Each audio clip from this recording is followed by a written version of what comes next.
तस्मै पाणिनये नमः। श्री गुरुभ्यो नमः। आज हम लोग ये जो माहेश्वर सूत्र है, जिनकी संख्या है 14, इनकी एकदम नवीन व्याख्या और एकदम सरल व्याख्या बताएंगे। ये संस्कृत व्याकरण का फाउंडेशन है, अति आवश्यक। ये भगवान शिव के महेश्वर, महेश्वर माने शिव, और महेश्वरात आगतानि इति माहेश्वराणि, जो महेश्वर भगवान शिव से प्राप्त हुए हैं उनको कहते हैं माहेश्वर। इनको माहेश्वर कहने का मतलब ये है कि ये शिव जी से साक्षात मिले, इसलिए वेद स्वरूप है। ये शंकर जी की डमरू से निकले हैं। इनको आप एक बार उसी तरह से पढ़ लेते हैं, आप लोग बाद में पढ़िएगा। ऐ उण रिल ऋके ओं ऐ उच हय वरट लण यम गणनम झवण घट दस जब घट दस खप छठथ चट तव कपय ससरहल।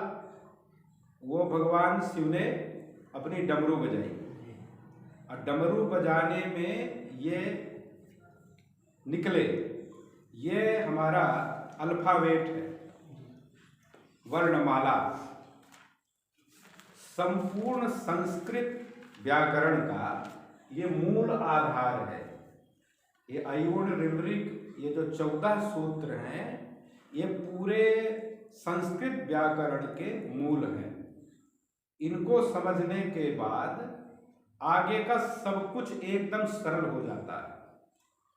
ये अ ई उ, इसके बाद ऋ, 14 सूत्रों में ये 14 हर वर्ण हैं, जिन्हें व्यंजन कहते हैं, कॉन्सोनेंट। और सबसे पहले 4 सूत्रों में ये स्वर है, इनका नाम है अच।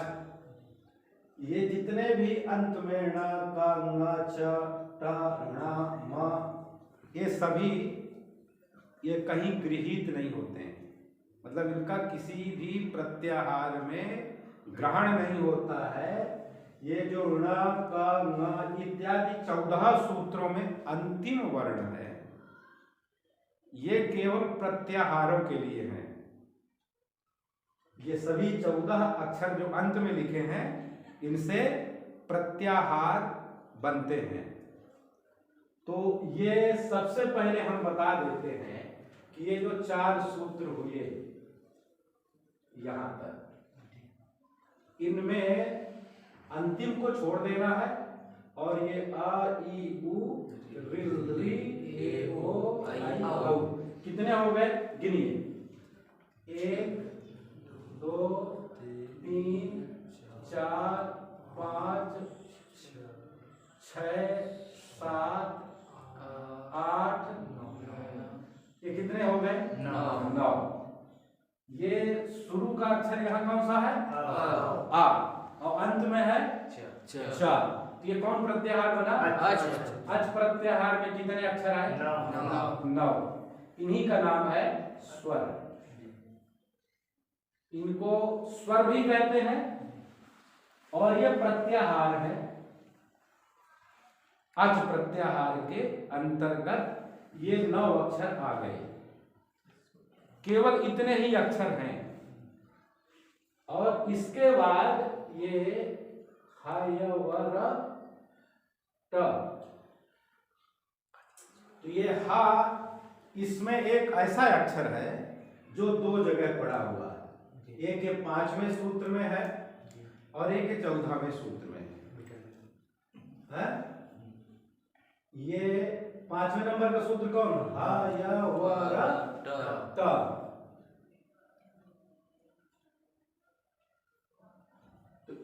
ये जो हर प्रत्याहार बनेगा ये हा है और ये ला है। इनसे जो प्रत्याहार बनेगा इसका नाम होगा हल प्रत्याहार। हल प्रत्याहार में कुल 33 वर्ण हैं। 33 वर्ण कैसे हैं? इसलिए कि क ख ग घ अंगा सबको आता है ना जी जी। क ख ग घ अंगा, च छ ज झ ञ, ट ठ ड ढ ण, त थ द ध न, प फ ब भ म। ये कितने अक्षर हो गए? 25 है ना। कितने हो गए? 25 अक्षर। ये जो ये यम गणनम का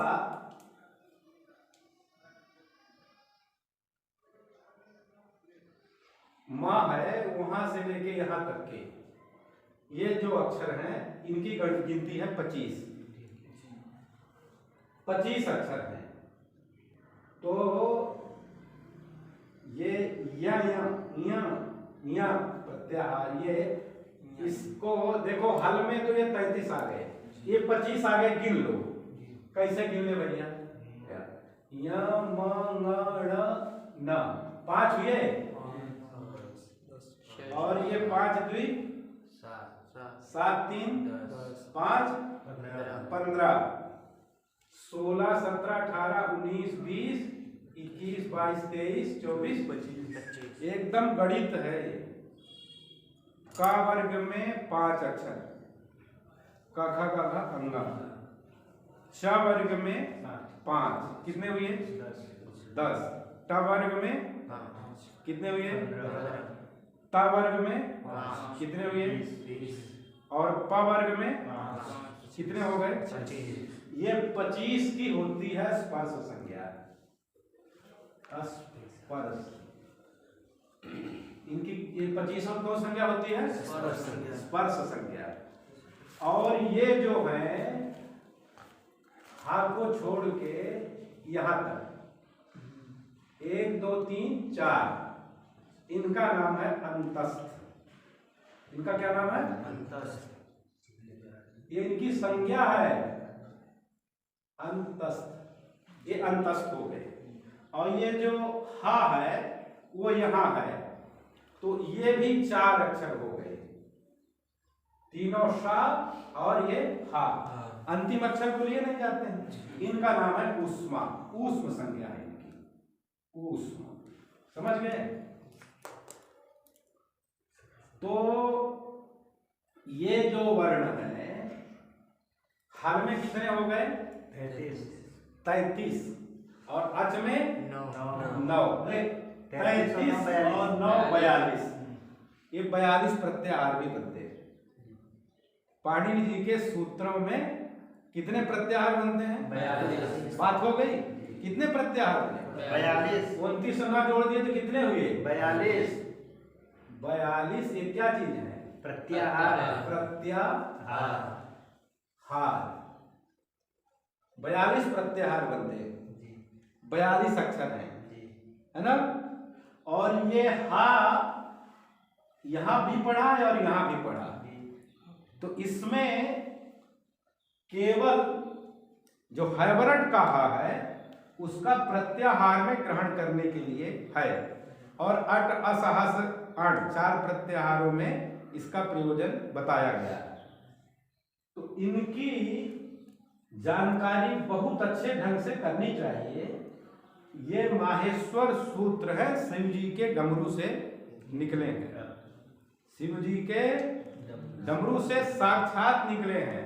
इसलिए इनका कोई आधुनिक पुरुष करता नहीं है। इनके रोज अध्ययन से मैं पुण्य वाली एक बात कर दे रहा हूं कि भोलेनाथ अत्यंत प्रसन्न होते हैं। इनका जो रोज पाठ करता है उसके ऊपर भगवान विद्या काम शिवम भजे। तो इनको पढ़ने का तरीका यही है। यम गणनम झभय घट दस जब घट दस खफ चठत चटत व कप ऐसा सर हल।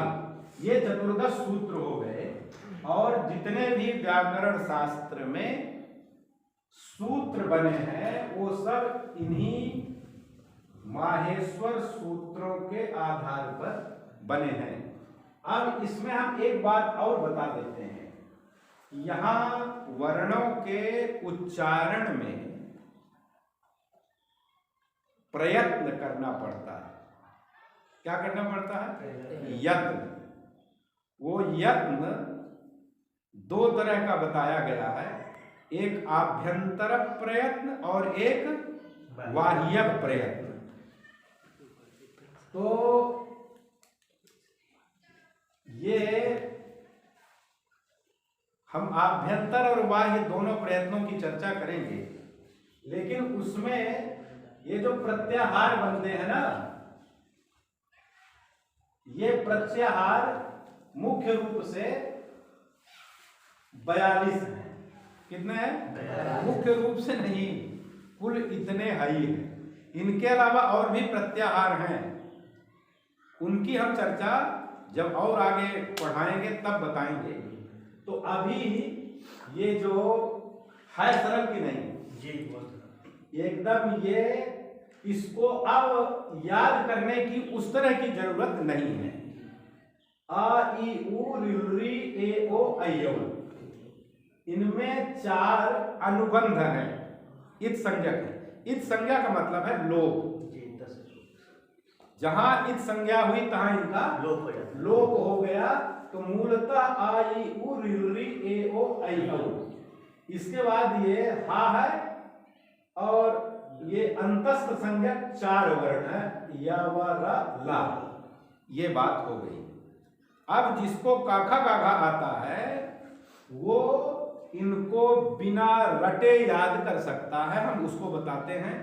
पढ़ाते समय हमने बताया था, जैसे देखो 5 वर्ग है ना, क वर्ग, च वर्ग, ट वर्ग, क वर्ग और प वर्ग।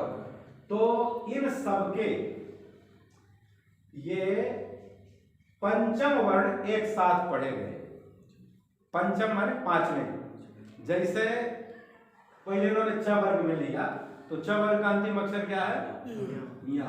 फिर प वर्ग लिया, प वर्ग का अंतिम अक्षर, फिर क वर्ग लिया, क वर्ग का अंतिम अक्षर, फिर ट वर्ग ण, और फिर त वर्ग न।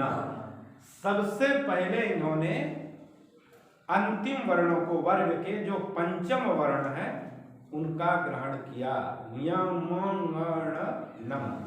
ये अंत वाला मा ग्रहण नहीं किया जाएगा, इसलिए कि ये इसका लोप हो गया, यहां दिखाई नहीं पड़ेगा। इसके बाद यहां द्वितीय अक्षर पर वो चतुर्थ वर्ण पढ़ेंगे। पहले 5वें वर्ण, इसके बाद चतुर्थ। चतुर्थ में घ ढ ध, और उसके पहले देखो य झ, म भा, अ न घ, ण ढा, न धा। हो गया। ये उसी क्रम में ये वर्ण पढ़ दिए गए चौथे, वो भी 5 हो गए। झ भा 2, घ ढ धा 3, मिला करके 5। तो ये जो झ भा मतलब जो है 8वें सूत्र में और 9वें सूत्र में वर्ण पढ़े गए, ये चतुर्थ वर्ण है। क्या है? चतुर्थ वर्ण। सबसे पहले अंतिम वर्ण 5वें नंबर वाले, फिर चौथे नंबर वाले, फिर तीसरे नंबर वाले। देखो ज, फिर ये म, ब, न माने कवर्ग का, ये ग, फिर टवर्ग का ड, फिर तवर्ग, बोलो तवर्ग का द। एक साथ तीसरे अक्षर पढ़ गए 10वें नंबर के सूत्र में, है ना। इसके बाद फिर द्वितीय वर्ण पढ़े गए, इनमें थोड़ा क्रम में परिवर्तन हो गया है। तो ये पढ़े पहले ख, ख, छ, ठ था। फिर इस सूत्र में डिवाइडेशन हो गया, परिवर्तन हो गया, मतलब इसमें यहां तक के 5 अक्षर ये वर्ग के द्वितीय हैं।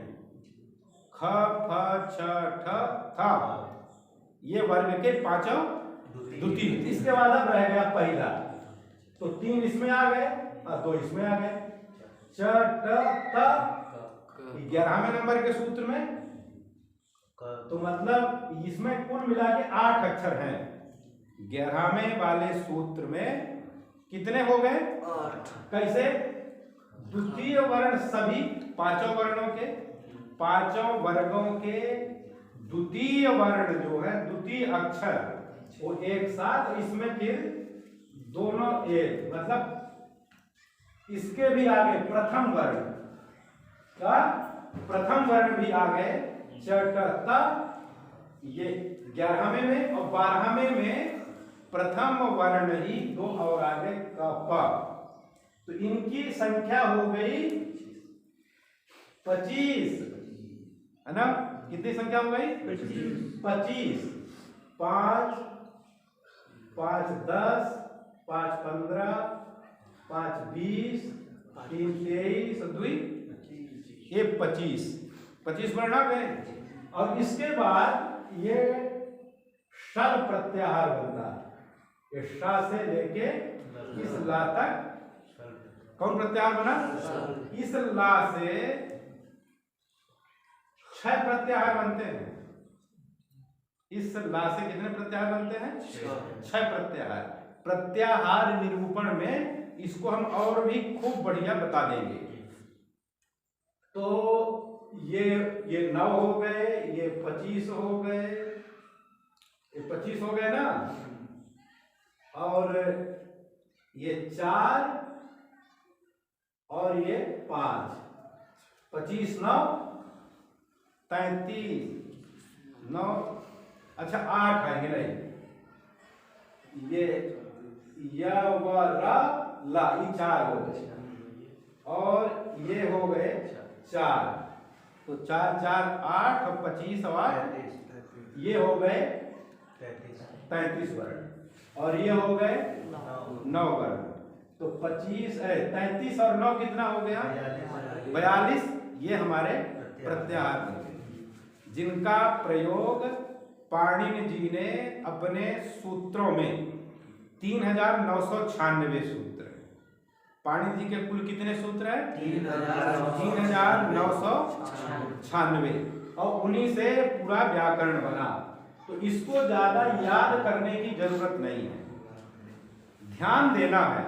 जैसे आ ई उ सबको आता है, रिल री सबको आता है, तो आ ई उ इन 3 अक्षरों के बाद हमने णा लगा दिया, तो एक सूत्र बन गया, उसका नाम हुआ अयुण। कौन सा सूत्र बना? अयुण। इसके बाद रील री 2 वर्णों के बाद हमने का लगा दिया, तो उसका नाम हो गया ऋ, वह एक दूसरा सूत्र बन गया। ए ओ एक साथ पढ़ दिया, एन प्रत्याहार बना दिया, तो ये ए ओम। और चौथा नंबर का जो सूत्र हुआ आय औज, इसको पढ़ते हैं आधुनिक जो परंपरा प्राप्त नहीं है वो आय औज पढ़ते हैं, किंतु पुरानी परंपरा जो गुरु परंपरा से उच्चारण प्राप्त है इसको बोलते हैं आई औज। क्या बोलते हैं? आई औज। ये अंतर है थोड़ा, क्योंकि ये श्रुति वेद के समान है, जो परंपरा से प्राप्त है उसको ज्यादा शुद्ध माना जाता है।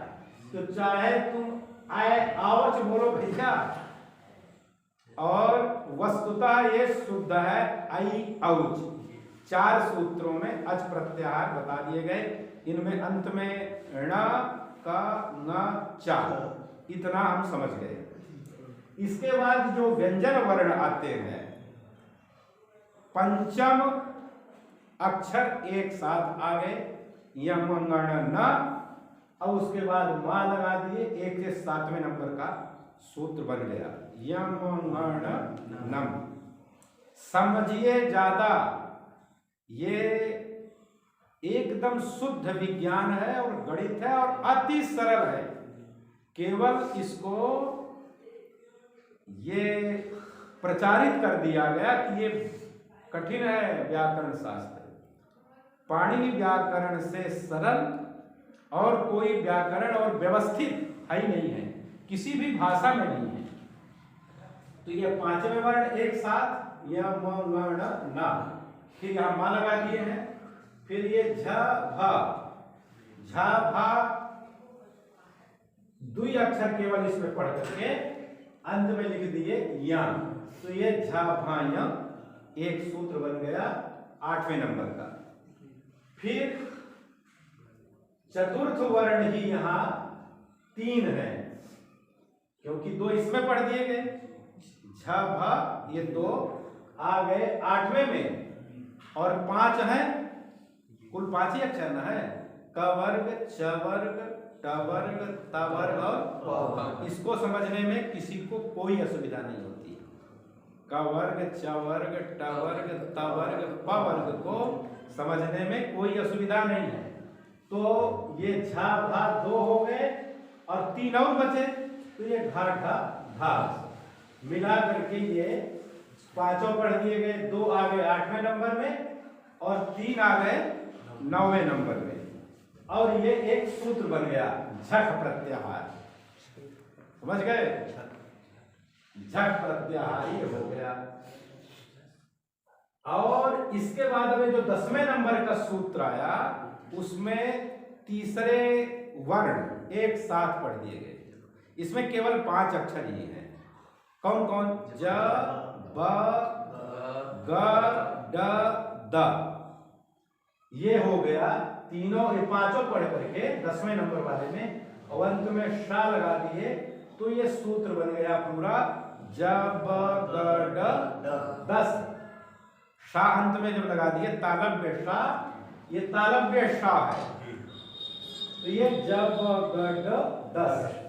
अब 11वें नंबर में द्वितीय वर्ण एक साथ, और उसके साथ ही 3 अक्षर जो प्रथम वर्ण है वो। अब द्वितीय और बचे प्रथम के, तो 11वें नंबर में दोनों आ गए, 5 द्वितीय अक्षर और 3 प्रथम वर्ग के प्रथम वर्ण, इसमें 3 और बच गए 2, वो आ गए 12वें नंबर के सूत्र में। वहां क और प पढ़ने के बाद या लगा दिए, और इसके बाद तीनों शा को इन्होंने एक साथ पढ़ दिया। इससे भी शर प्रत्याहार बनता है। हम अलग से प्रत्याहारों को विधिवत बताएंगे। जितने ये 42 प्रत्याहार बताए गए हैं, अति सरल और पूर्ण मनोवैज्ञानिक, इसको हम बताएंगे। तो ये 13वां नंबर का सूत्र बन गया, 13वें नंबर का श श सर, श श सर। इसको बहुत से लोग खा बोल देते हैं, लेकिन खा, ये खा यहाँ तो पढ़ा ही गया है खा, तो ये खा नहीं है, ये शा। ये कंठ वर्ण है। ये क्या है? कंठ। कंठ कौन? ये खा पर छठा वाला, और ये मूर्धन्य वर्ण है। ये जो ये शा है, देखो जीभ जब दांत में लगती है तो वो हो गया सा, सरल, सरल है ना, सरलता, सरल हो गया, वो दंत्य वर्ण हो गया। और इसके बाद थोड़ा जीभ को और थोड़ा सा मोड़ो तो वो हो गया शांत, शांत, शंख। और थोड़ा सा और जीभ जब आगे चली गई तो वो मूर्धन्य हो जाएगा, षट, षट, षट, षट माने 6। तो इसका उच्चारण समझ लीजिए। पहले तालव्य है, फिर मूर्धन्य है, फिर दंत है। तो हमने पहले दंत को बताया सरल, फिर हमने मूर्धन्य को ये मूर्धन्य आ गया, थोड़ा आगे जीभ गई, और फिर ये तालव्य, तालव्य मूर्धन्य दंत। ये 3 सा और ये 13वें नंबर का सूत्र अंत में रा, ये एक प्रत्याहार बन गया और ये सूत्र बन गया षष्ठक। अब ये 14वें नंबर का जो सूत्र है इसका नाम है हल। इसमें केवल एक ही अक्षर बताया गया, कौन सा? हल। एक अक्षर कौन सा है? हल। हल। तो ये 14वां सूत्र मूल है। जैसे आप अल्फाबेट में पढ़ते हैं आ ई उ, तो उसमें तो केवल ह्रस्व और दीर्घ है, और हमारे यहाँ बड़ा सूक्ष्म चिंतन है, उसकी बात हम बाद में करेंगे। तो ये सबसे पहले हमको इनके बारे में अच्छी तरह से समझना चाहिए, यही व्याकरण शास्त्र के मूल हैं। तो ये जो स्पर्श संज्ञक वर्ण है 25, स्पर्श संज्ञक वर्ण कितने हैं? 25। इनका प्रयत्न होता है पृष्ठ। कौन प्रयत्न? पृष्ठ प्रयत्न, है ना। और ईसत स्पृष्ट होता है अंतस्थ संज्ञक वर्णों का। ईसत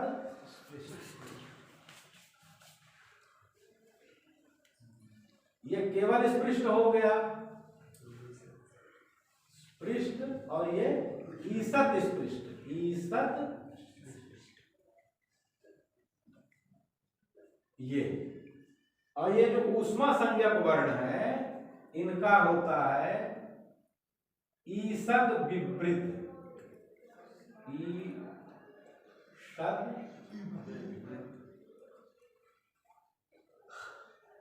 विपरीत, ईसद विपरीत ऊष्मणाम। और ये जो अच है, स्वर है, इनका होता है विपरीत। क्या होता है? विपरीत। समझ गए? इसी में हो गया एकदम सरल। हमने ये अच की स्वर संज्ञा कर दी, स्पर्श संज्ञा का से मा तक के 25 वर्णों की, उनका प्रयत्न हो गया स्पृष्ट। और जो ऊष्मा संज्ञक वाले हैं उनका हो गया ईसद विपरीत। और ये जो इनका नाम है यण प्रत्याहार। ये क्या है? देखो यहाँ हमने हा का ग्रहण नहीं किया है, क्योंकि हा यहाँ आ रहा है। समझ गए? ये प्रत्याहार के लिए, हर प्रत्याहार के लिए। और जो अट अस हस इण इत्यादि प्रत्याहारों में हकार का ग्रहण इसलिए पढ़ा गया है। ठीक। तो इसमें हम ये जो आभ्यंतर प्रयत्न है, स्पृष्ट, ईसद स्पृष्ट, ईसद विपरीत और विपरीत, एक प्रयत्न और बताया जाता है, उसका नाम होता है समृद्ध।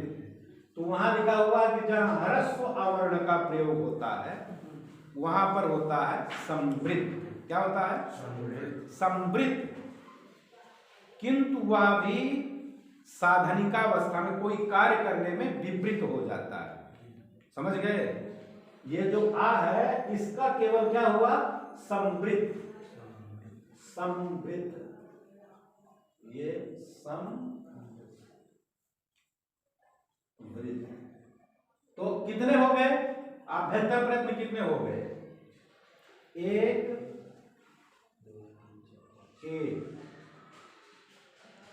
दो, तीन, चार और 5। ये 5, ये क्या है? आभ्यंतर प्रयत्न है। कितने प्रयत्न हो गए? ये क्या, ये कौन से प्रयत्न है?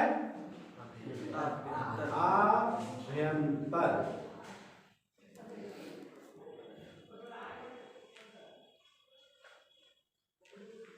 आभ्यंतर प्रयत्न 5 बने।